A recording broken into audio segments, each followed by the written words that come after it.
This week's all-new episode of South Park was called Tweek x Craig, and to my eternal surprise, the topic of this week's show turned out to be shipping and yaoi. For those of you who don't speak internet, yaoi is basically erotic fan art of male characters, and shipping is, well, it's short for relationships, sometimes ones that exist in a show or work of fiction, but a lot of the times exist solely in the minds of fans themselves. Usually distinguished by an X between two characters' names, like, I don't know, Draco x Harry Potter. Apparently, Tweek x Craig yaoi has been a common thing for a very long time. In fact, a lot of the art shown throughout this episode feels like it could very well have been ripped directly from the internet. In fact, for all I know it was. I mean, it's really believable. Of course, neither Tweek nor Craig are actually gay, so they take offense to all the art that's been circulating about them, but the more they try and fight it, the more they actually end up looking like a gay couple. A lot of good laughs just come from watching how the different townsfolk choose to react to this news. Like Craig's dad, who is just shocked and not sure what to do next, while Tweek's dad and the rest of the town are overly positive, thinking that it's great for the all-new, all-different South Park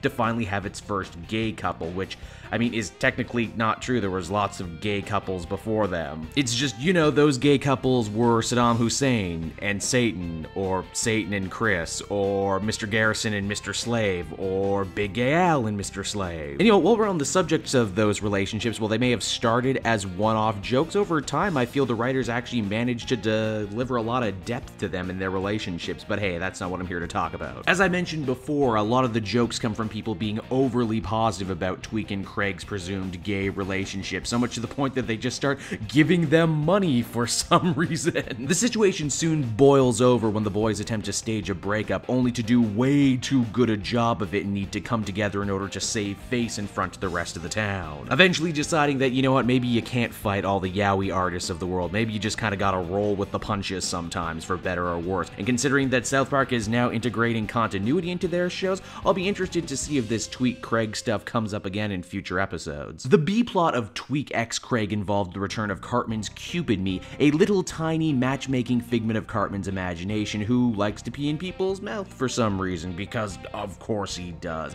This plot went from 0 to bananas in seconds when Cupid Cartman starts hitting on the real Cartman. This all ends in a totally I cannot believe they actually got away with doing that on TV moment that I'm sure we'll be talking about for seasons to come. Well, starting from an admittedly and objectively pretty silly place like yaoi art, Tweek x Craig ended up being a surprisingly sweet little take on acceptance and coming out to one's family. Craig's dad has a really meaningful kinda mini arc throughout the show, and in the final moments it hits hard. I imagine a lot of gay youth out there wish their fathers had given them the same speech that Craig's dad does in this episode. To paraphrase it, he says, "I like gay Craig because you're my son and I love you." That's not to say the episode is perfect. I could already tell from the halfway point of Tweek x Craig that this is gonna be one of those shows where you either love it or you hate it. A lot of it is so weird and so random, and I didn't even mention the whole Randy side plot about him trying to call up Japan and find out why they're making people gay. But for what it's worth, I laughed uproariously throughout. Cupid Cartman was absurd gold.